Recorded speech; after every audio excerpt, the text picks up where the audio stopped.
On tour with this book since it came out in February, and this is not a book. The book is called The Truth About Men, what men and women need to know. And this is not a book about what women need to do better. This is a book about what we as men need to do better. Because I believe that as women, you're doing your work. We as men, we got to step up and do our work. And that work is learning how to love. I believe this is where all of our challenges really can be synthesized into love. As men, we don't really love ourselves, and as a result, it's hard to give love and receive love. So I wanted to write this book to say, here's how we can love, and also here's how we can get control over the thing that works against love, which I believe is lust. And I also wrote this book to give women information along the way, because I don't believe that women can be successful with dealing with men if you don't understand this.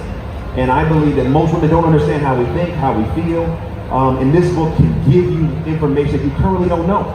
And I wanted to write this book because I've seen so many women since Megan and I wrote The Weight that have come to me and said, you know, why do men do one thing and say another? Why do they tell me they're going to be committed and they're not? And I've seen so much pain in the eyes of women. I said, I've got to write a book to help bridge the gap, to give information so that any woman reading this book can now understand who this man is, what they're dealing with, and any man reading this book can have a manual on how to become better. Awesome, awesome. All right, are you ready?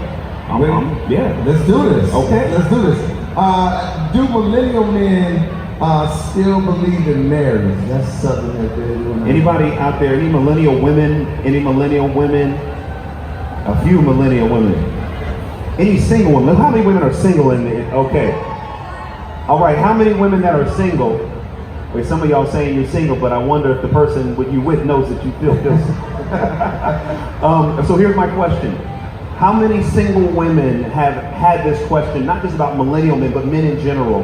Do men still believe in marriage? Anybody still have that question? I believe that most men do.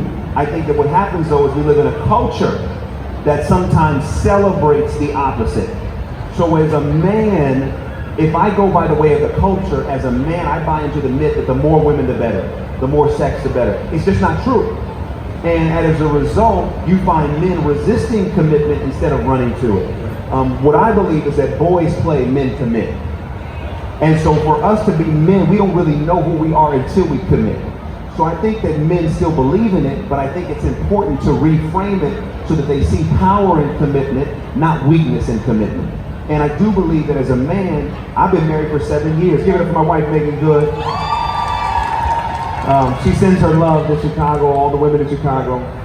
She's coming out with The Intruder, by the way, with Michael Ealy, beginning of May, first weekend of May. Yeah. Y'all pray for me. When you see the movie, you understand why I need your prayers. Amen. But it's so important that before getting married, you know, I was resisting commitment. And then once her and I got together, it was almost like God just kept telling me, do not fear. Commit, commit, commit. And as I have committed and learned to commit, I've discovered who I am. I've discovered what I'm really about, what I was created to do. And so I believe that any man that wants to become who they're called to be, they have to embrace commitment, not run from it. Okay, that's great. That's great. Ladies, what do you think about that answer? That was awesome. I'm taking tips up here just so you right now. Man, you single? No, I'm not. No, I'm not. No, I'm not, but I'm a work in progress, Lord. I'm a work in progress. Okay. All right, so let's go. Let's keep it going. Why does it seem hard for men to show emotion? I think that's something that, as guys, we all struggle with. Especially, it seems that, like you said, that most things that I think come from guys that keeps us from showing emotion. It's a sign of weakness. Why do you think that? Has anyone been with a man and it's been hard for that man to show emotion? Who am I talking to? Wave your hand so I can see, okay, all right. There's been a lot of people, okay. So here's why I believe it's hard for us as men to show emotion. Because society has a box that said this is what a real man looks like. A real man's supposed to be strong. A real man's supposed to have the answers. A real man is supposed to make money. A real man is supposed to dominate. A real man is supposed to like sports. A real man is supposed to have multiple women. A real man is supposed to have, you know, as much sex as they can have. When a man does not fit that box, growing up, we are met with violence. Stop crying. What's wrong with you? Why are you being a wimp? Why are you acting like that? You only have one woman. So as a man, we learn to suppress. because we try to survive by fitting the box. And what happens is when we get in a relationship with someone we actually care about, we practice suppression. Amen, I hear you, amen. Amen, we're gonna turn this expo into Expo Baptist, all right? We're gonna go there, let's just take them to church, okay? And so what happens is as a man, when we practice suppression, when we're with somebody that we really care about, it becomes hard to communicate because we have a history of not communicating. So what's required is two things. One, for us as men to not use that as an excuse, we have to learn and force ourselves to communicate the very things that are hard. And for the woman in our life in that dynamic, it requires some understanding. Because what I have found is if a man is vulnerable with the woman that he cares about and she makes him feel less than, it may be the last time he chooses to be honest. So this idea of vulnerability in communication is important, and it's important for us as men to take leadership in that area, even if it's difficult for us. Well said, well said. Great. All right, let's move on. Next question. Natural, wig, or weave, and why it matters to men. What? That is the question I got. Is this a real, like, does anybody worry about natural or weave, or does it matter? And I think I've used this question actually. On my radio show in a sense. And maybe I can change up for whoever wrote it. Do you think that it's unfair for people to judge people on what they're doing in a way to make themselves feel better? And whether it be it's something that you do. If you don't have a nice size butt, you get butt implants. You want a bigger chest, you get a bigger chest. Your hair, which I think is a mean trick for anybody to go bald. I think we got to figure out a way to grow hair back. But I'm saying it's wrong for people to do things that makes themselves feel good. I think people get judged a lot. Well, I mean, look, I think, again, like, I think there's been so much information in the culture about what women do and not doing better and not good enough, and I just want to change that. For me, it's about, as men, if we wouldn't put women through so many changes, if we wouldn't make them feel insecure, if we would start loving them for where they are when they are, then maybe we wouldn't see, all of these things happen. And for me, like, society and the culture says, okay, like, if you're single, there's something wrong with you. If you don't have a man, what's wrong? Anybody ever heard someone ask you that question? Why are you still single? Somebody asked you that question today, didn't they? Right? Here's what I know. You're single because you're whole. You're single because you ain't right for everybody. Everybody's not right for you. I'm tired of people making other people feel bad because they're single, especially women. Because what happens is when we make women feel bad because they're single, right? We shame them into a relationship. We shame them into doing things.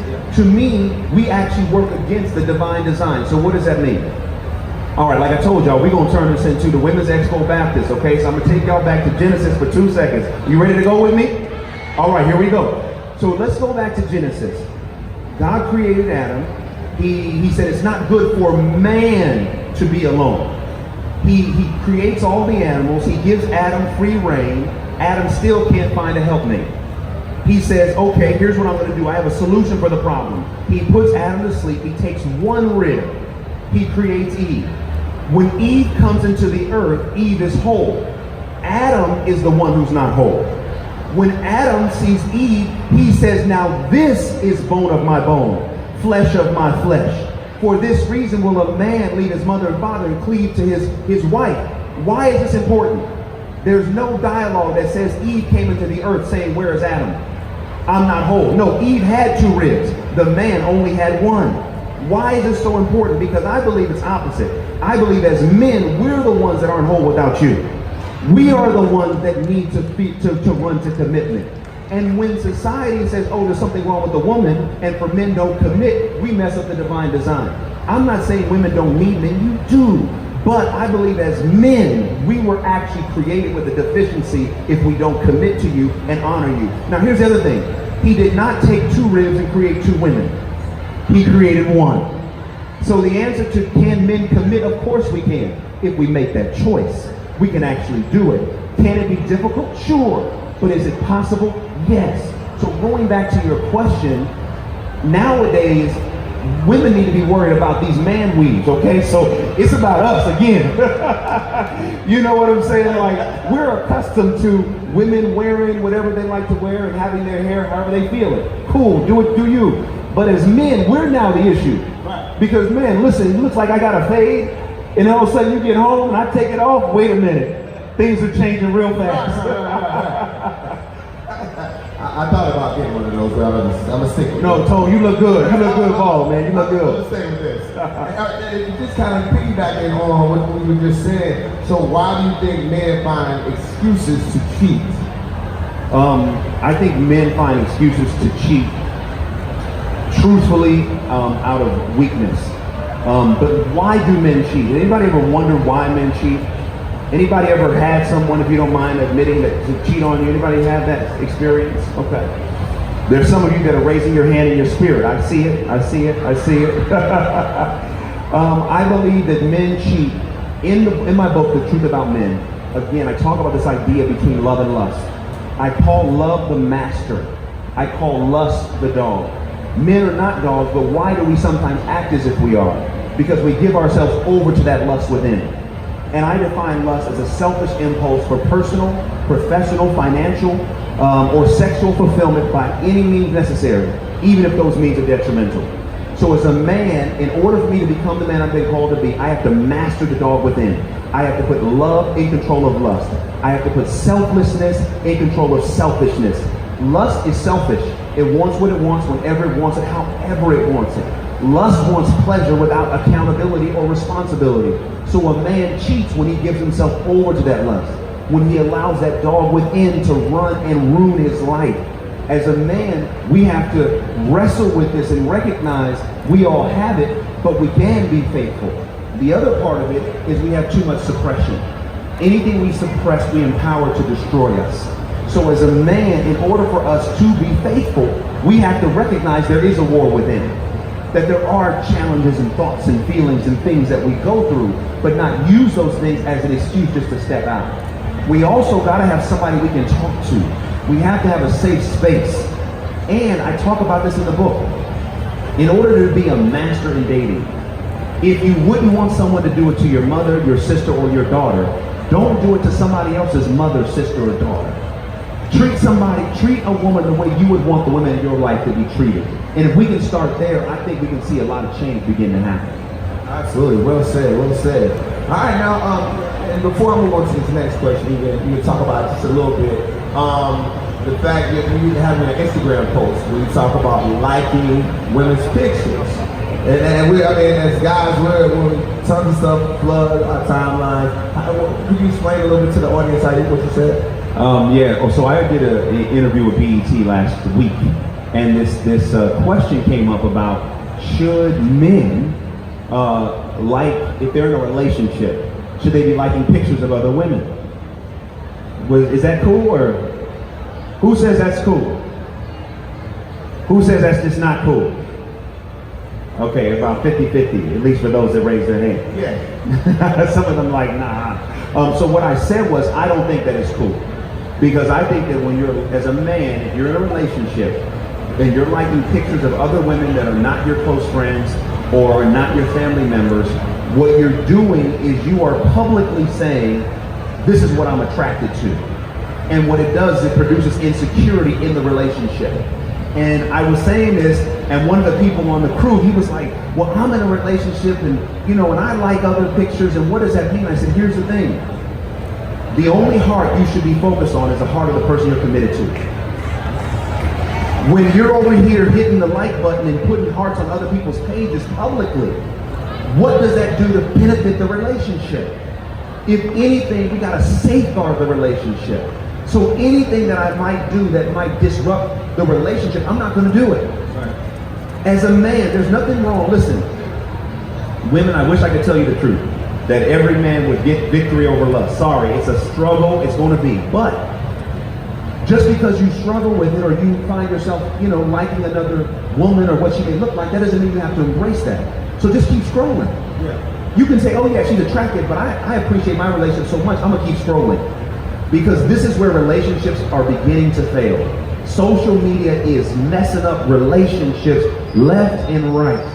So if we don't manage social media is going to manage us. So I would encourage a man or a woman in a committed relationship to be mindful of the other pictures you're liking, so that those likes don't actually keep you away from the love in your relationship. Awesome, well said. Here's another question. How do you know if a woman is your wife, aka marriage material? How do you know if a woman is your wife or marriage material? So when Megan and I started dating, you know, one of the things that I you know, and it may sound crazy, but I've been in Hollywood for, 20 years, my entire career. And I had a rule. I didn't want to date an actress. If there's any actresses in the house, I apologize in advance, but actresses are crazy, okay? Megan will even admit, yeah, we're crazy. So I was like, there's no way in the world I'm going to date an actress. It's not going to happen. So once Megan and I, after the premiere, jumped in the room, we went on a date. And that first date, I was like, okay, this is cool, but nah, this is just friendship. We went on a second date. And I was like, nah, this is friendship. By the third date, I began to realize, oh wow, there's something here. How did I know? Because I felt this connection. I was like, okay, there's something going on in my spirit that's bigger than what's happening in the natural. And that's a hard thing to articulate. But for a man to know if a woman is his wife, it's going to take time, and I believe it's going to take a connection with God to really understand what God is saying. And so God said, even though she's an actress, Devon, you can't marry a list. Too often we have all these attributes of what we want somebody to be, but we may miss out on who God has for us because we can't marry a list. So God says, if you reject the package of love that I put for you, you may miss her. He said, stop rejecting her because you're trying to marry a list. He says, put the list down and embrace love in the way I've given it to you. So that required me to embrace her as she was, when she was. And through doing that and committing to it, I began to realize, oh wow, this is my wife. And we were together, we dated for about 10, 11 months, got engaged, married. We planned the wedding in like 2 months and have been married for 7 years this June. Absolutely. Congratulations on that one. Amen. Congratulations on anybody in a marriage that's over 5 years. I mean, those are long periods of time. Yes, they are. I've not been married yet, but I plan on it soon. I don't think it's going to happen, but let's keep it going. How about it? Why do men have an issue with women who make more money than them? I don't know, but I mean, I guess. Anybody ever encountered that before? Anybody encountered that? Okay. So again, we're just giving you some truth. I just want you to have as much information as possible that can help you better navigate your dealings with men. The reality is that a man who has a problem with the amount of money a woman makes, it's because he's insecure in his own purpose. It has nothing to do with the woman at all. Megan and I, when we first started dating, when we were married, she made way more money than me. I said, thank you, Lord, hallelujah, amen. Two become one. 2 bank accounts become 1 bank account. Thank you, Jesus, amen. Somebody, I said, hey, it didn't bother me at all. It's all good. I just did a major upgrade. Come on, somebody. It didn't bother me. I was cool. Right. I think also because I was secure in what I was doing. Right. I was secure in who I was. It's so important for a man to not allow the insecurity of their purpose to be exposed by the greatness of their woman. To me, you want a woman who is great. You want a woman who's operating in her purpose, who's incredible in her field, who is compensated at that level. And if a man starts to feel insecure, I would challenge that man, what do you need to do in your life so you feel more secure? Don't put her down, build her up while you go and identify what you have to do in yourself to be built up. They're insecure because they look in the mirror, they don't feel valued, they don't feel like they stack up. But a woman's greatness is not a judgment on the lack of greatness in a man. If anything, a woman who is great, who's excelling in her field, and she says, hey, I want to be with you. If anything, that's a validation of that man, not the opposite. So I would encourage any man who's been insecure about what a woman makes to look in the mirror before he tries to put her down. Oh, there it is. Well said. Something that, I not what I said, what is it, about 5 years ago, I started going back to church. And I would implore anybody that's been out of church for any period of time, man, please go back. I'm talking life changing. But why do you think that? What do you think keeps black men out of church? What do you think keeps us away from the church? You know, one of the things I think that keeps us as, black men out of the church is truth. It's one of the reasons why I wrote this book. I think in the church too often we suppress. We don't talk. We're not honest about who we are and our struggles. You know, I've been in the church my whole life. And but the problem is, it's one thing to be saved, sanctified, filled with the Holy Ghost. But nobody tells you how to be holy and still deal with your urges and still deal with these feelings and thoughts. And I think sometimes as men, they come into church and they don't feel that it's as honest and as truthful as a place that they can find themselves in. So I wanted to write this book so that, especially in communities of faith, we start to tell the truth. In this book, I talk about, hey, you know what? Yes, I'm a man. I have not mastered this. I have love and lust in me, and I work on it every single day. I wanted to make sure that without transparency, there can be no transformation. So it all starts with me being honest. And I think as men, if we were finding more honesty in the church, I think there would be more men in the church. So one of the things that I'm committed to doing as a man of faith is helping to produce more honesty. I don't have a church. Many people think that I have a church. I don't. I kind of preach, as people ask me to. My day job is producing content. But being a part of the community of faith, I wanted to write the truth about men, to foster more truth, to help more men and women out as well. Absolutely. Again, before we move on to breakthrough, what would be some of the final thoughts you want women to take away outside, without giving away the book, Truth About Men? What would be some final thoughts you want to say? Yeah, one of the things I talk about in the book, there's a lot of information in the book about for singles, for those that are in relationship, for those that are married. One of the key things for singles, it's so important, going back to this idea of being single when something's wrong, knowing that nothing's wrong with you. But here's the other temptation I see a lot of singles who come to me for help that they're dealing with. Lowering their standard just to have companionship. It's so important to not lower your standard, because when you lower your standard, anybody can get access to you. But when you keep your standard high, people have to step up to date you. You are worth someone stepping up to date you, to getting to know you. And if somebody says, well, hey, I need your body as a way to stay in relationship with you, I would encourage you to look at that. Because if you want to hold on to your body, your heart, your health, your wholeness, and the person you're with is saying, no, I have to have that in order to stay in a commitment, I would argue that that reveals something about that person's true intention.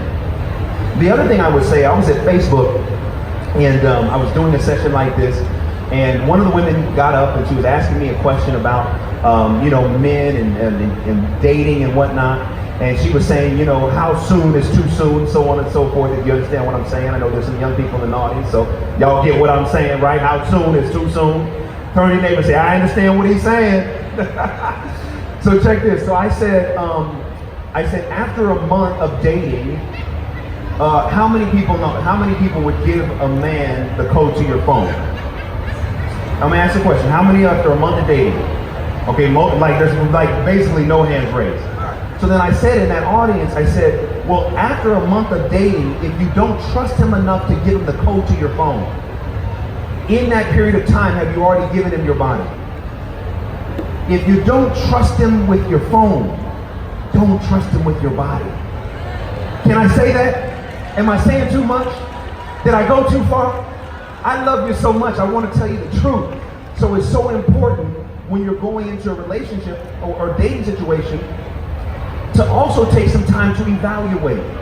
This person that you may go on a date with may not even be worth the airspace that you breathe. But you may not know that until you give him time to reveal who he is. Don't just take a man's word for it up front. Let time reveal. Here's something that's so important, and then we can transition. You gotta stay out of the gray area. Do me a favor, turn to your neighbor and say, stay out of the gray.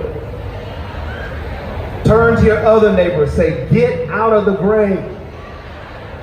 What is a gray area? A gray area for women is when you're dating a man, you may see him all the time, you may talk to him all the time, you may text, you may go to church, he may take you out, but you've never asked the question, are we committed?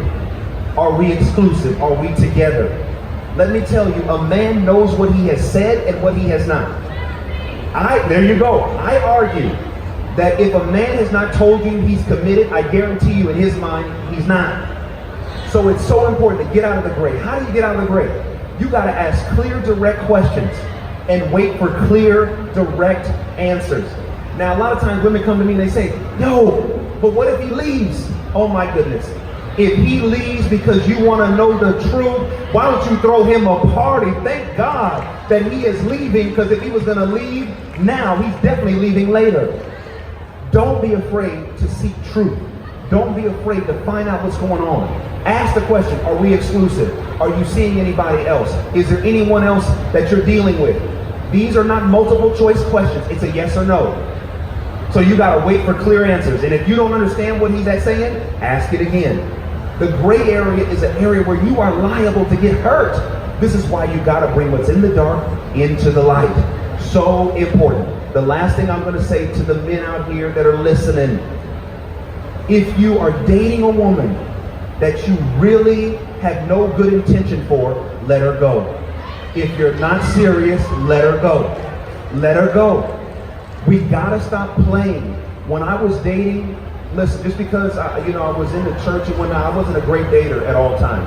There was a vision that completely changed my life. I had this vision. I was at my own wedding.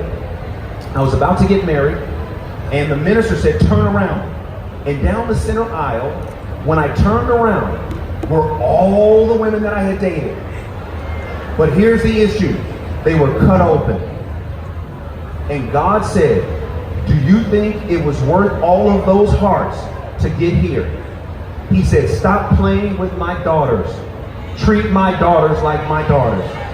So I say to any man that'll listen, treat God's daughters like his daughters.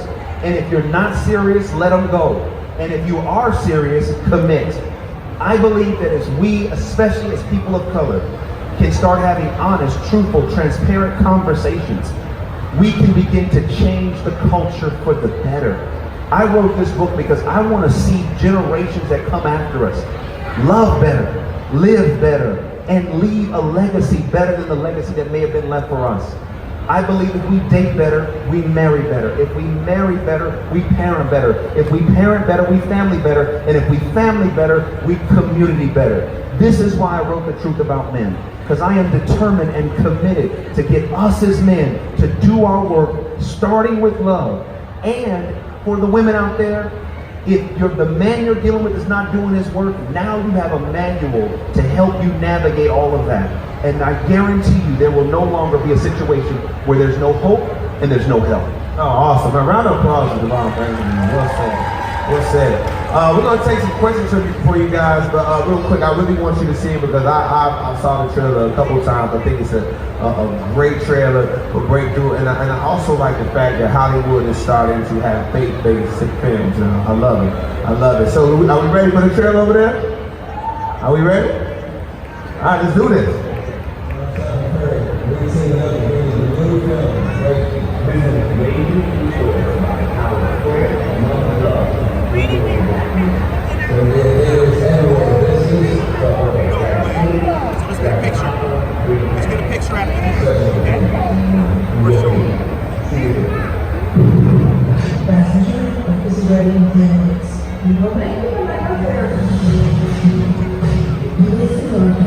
It's a close knit community. We got a place where everyone is in harmony.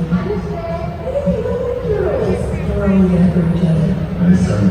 What do you guys have on the rest of the day? The basketball game. That's exactly what I'm around here. This kid is so good. Touch your mom, tell her I'm ready to pick you up.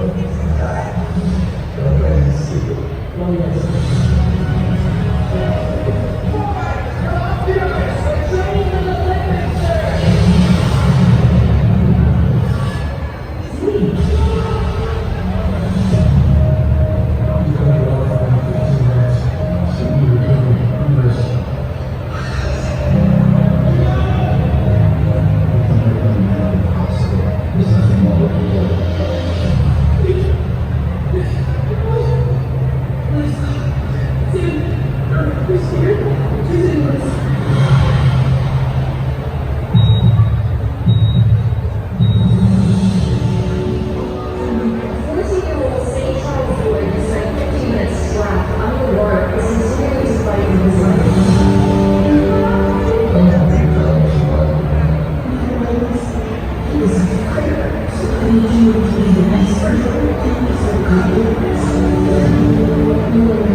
Great, right? Great. Thank you, man. Great. I love that trailer. Almost gets me a little emotional too. I had to like, no. Well, the trailer gets you emotional. The movie will, for sure. This trailer has over 125 million views online. The movie comes out Wednesday, this next Wednesday, April 17th. And the thing that blew me away about the breakthrough story, anybody watch This Is Us? Anybody recognize Chrissy Metz from This Is Us, who plays Kate? She does such a brilliant job as Joyce Smith. And this is a true story. And what blew me away is Joyce Smith literally was faced with a decision. Her son was dead. He was trapped underneath the ice for 15 minutes, no oxygen. When they brought him up, he had no pulse. He was taken to the emergency room. They tried to revive him for another 45 minutes. They couldn't do it. The doctors go to her as she's in the waiting room, and they say to Joyce, come say goodbye to your son. We've done all we can do.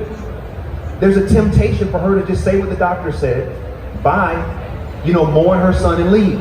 But when she goes in the emergency room, she says, I'm not going to allow what I see to impact what I believe. She goes over to her son's feet and says, Holy Spirit, bring back my son. And do you know the moment that she prays, he gets his pulse back? In the medical record, it says, patient dead, mother prayed, patient came back to life.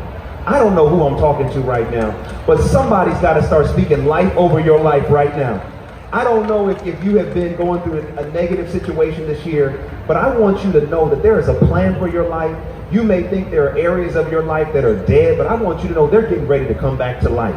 Your finances are coming back to life. Your relationships are coming back to life. Your career is coming back to life. Who am I talking to this afternoon? Anybody need an area of your life to come back to life? Well, I'm telling you, a breakthrough is truly on the way. In this movie, it's going to blow you away. I'm telling you, I've screened this film already all over the country. It's a Kleenex and a popcorn film. And you're going to need to bring your Kleenex because it is going to remind you of how powerful not only prayer is, but our lives are as well. Oh, beautiful, beautiful. How about, are we going to see the movie? That's right, we support it there. That's right. All right, so what we're going to do is, I got a couple, we're going to get a couple people in. First person raise their hand. Got any questions for them? Oh, okay, wait a minute. I'm right here in front of you, right here in front of you, front of the stage. Oh, there you go. All right. So we're going to do 5 questions. And we got 5 books for those who ask the best questions, okay? Okay. I need to hear questions that were not on this stage tonight, okay? So raise your hands. Let me know if you got a good question out there. We got a surprise for you. You got one for me? Stand up for me. Give us your name and ask your question. Hello, my name is Victoria McGraw, and my question is to you. You wrote the book, The Truth About Me, as far as you just spoke upon cheating, and temptation. So my question to you is, as someone who's always in the limelight and who's trained, and I'm sure you have a lot of female admirers, how do you resist temptation? Okay, great, awesome question, and I cover a lot of this in the book. I didn't write the book from a standpoint of like, even though I'm on a stage, I didn't write the book like this. I wrote the book like this, so we can have an honest conversation. Temptation, you can only be tempted by something you want, right? So if you don't have a weakness for cake, somebody can give you the best cake in the world, it ain't gonna matter. So for me personally, the things that I'm most tempted over is ambition, what I'm trying to accomplish in the world. So that's where I have to really be mindful of like, okay, is this God? Is this me? Am I fulfilling just ambition for ambition's sake? Or am I actually fulfilling purpose? And relative to the temptation of women, so much of it is to not suppress and say, okay, you know what? I have to put safeguards around my marriage. You know what I mean? I gotta have people that I can talk to, that I can trust. I gotta have situations where I don't put myself in a situation that I know can do harm to my marriage. So it takes safeguards, it takes tips and tools, and it also requires honesty to say, hey, I'm not Superman, right? So I'm not gonna put myself in a situation that would require super strength. You get what I'm saying? So it really requires that type of vigilance each and every day. But my greatest temptation is ambition. And I do my best to manage that so it doesn't get the best of me. Thank you, thank you. All right, I got my second question right here. Give us your name. Hi, my name is Corinne. Okay, my question is, I'm a single mom. So how do I start the conversation about your book with my teenage son? How old is he? Well, he's actually a young adult, he's 20. Okay, great. This is, I mean, you know, truly the best way to start the conversation is to get him the book. Because the book, you know, starts with me talking about how I lost my father when I was 9 years old. He died of a heart attack when he was 36. I also found out years later that he had cheated on my mother. And I talk about what that did for me as a man, as a young man, trying to figure out, you know, who I was and what it meant to be a man. And so as your son, 20 years old, I think buying him the book is the first step, reading it yourself, and then being able to start open dialogue. One of the greatest tools to becoming the men we were called to be is communication, talking. And when you can have somebody who can help facilitate that conversation, just in the conversation itself, it can have so much power to help us along the way. So I would encourage you to do that, and I have no doubt it's going to be very helpful to him and to you. You're welcome. All right, I got my next question right here. Come on out. Come on out. I want to see you. And let me get your name. Okay, my name is Soraya. Hey, Soraya. And you've been talking about single women. I'm a woman that is married, and I have been married for now 20 years. So what I'm trying to find out is, how do a married person keep the marriage spontaneous, interesting, that my husband don't have to venture out? Yeah, great question. First of all, give it up for being married 20 years. That's pretty amazing. Come on, y'all can do better than that. Yeah. Celebrate it, amen. So in a marriage, and I have a whole chapter devoted to this, it's called Claim Your Territory. And one of the key things to keep a marriage fresh is to practice rigorous truth. What does that mean? Over time, sometimes the person we're with is the person we end up being the least truthful with about what we really feel. Sometimes resentments build up, feelings, frustrations build up, and we never communicate. The percentage, if we can't be 100% in the marriage, let's say we're 75%. That 25% that's not in the marriage is a liability for someone else to come in and start to scratch the itch of that 25%. So in order at 20 years to keep it fresh, it's like, okay, baby, let's have a truth talk. How you feeling? How I'm feeling? You know, here's some things I haven't told you that I want to tell you so that we can work through them. Here's my vision for the next 10 years. What's your vision? Every single year, Megan and I sit down and we do an assessment of our needs. Her needs are not my needs. My needs are not her needs. We work on becoming experts at meeting the other's needs. This helps keep the marriage fresh. So important, because if our needs are not met within the marriage, we're going to find ourselves looking outside the marriage to meet it. So I would encourage you at year 20, sit down, do a needs assessment. Find out what his needs are, what your needs are, and do your best to meet those needs as you encourage him to meet yours. Thank you. All right, We got a brother in the house too. We got a brother in the house too. Oh, we got a brother. We gotta get him. That's a great shirt too. I see the combo. Give it up for the brothers asking the question. How you doing? Let me get your name, please. Name is JK. My question to you is, I know you were celibate before you were married. How are you like honest and truthful about that side of you to somebody you just dated 3 times and decided you wanted to marry? How did you make that transition? Sure. So Megan and I, we wrote The Wait. prior to the Weight is almost like the first book. The Truth About Men is like the sequel to The Weight to a degree. And so when I was waiting, the thing about waiting, the thing about celibacy, and I think this is where there's a lot of sometimes tension, especially if you're a woman who's waiting, is will I find somebody who's going to walk with me? And so for me, I never really worried about that so much. For me, I was like, this is my commitment, and either she's going to be with it or she's not.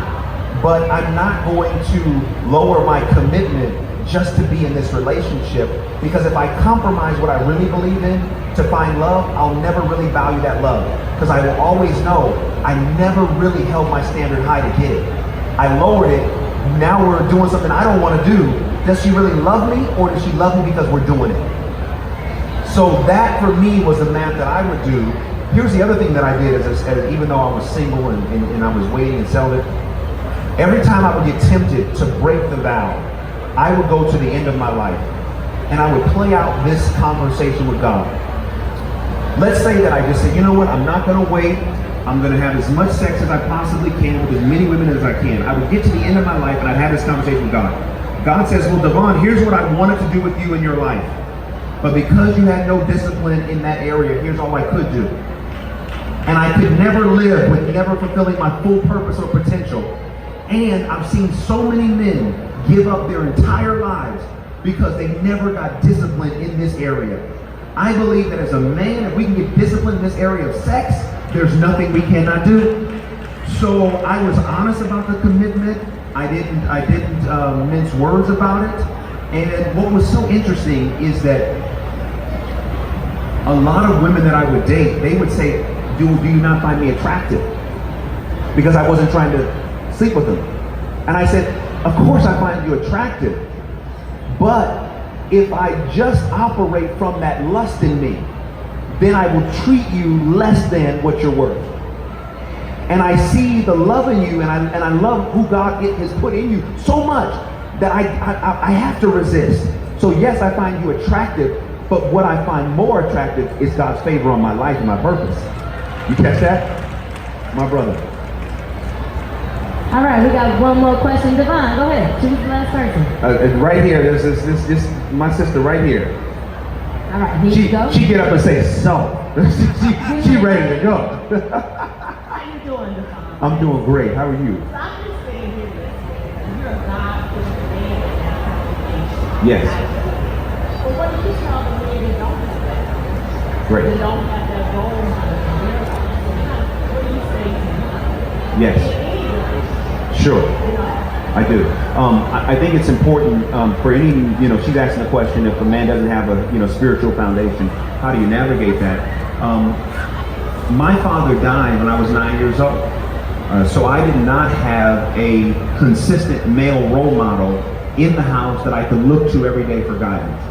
But just because I didn't see it didn't mean I couldn't become it. So important to not use the excuse of, well, I never saw it, so I can't be it. The other part is, you're right, not every man is going to have a spiritual foundation. That is absolutely right. But I believe every man has to be committed to something bigger than himself in order to do this work. I do not believe that it's possible for a man just to focus on himself and become the man he's called to be.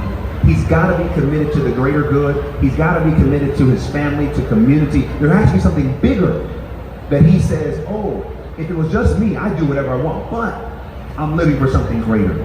And I think when a man does that, he can actually do the things that I'm talking about, even if he may not have that same strong spiritual foundation. Does that make sense? I know our time is just about up. I want to read one section of the book, just really quick before we close. It's on page 88.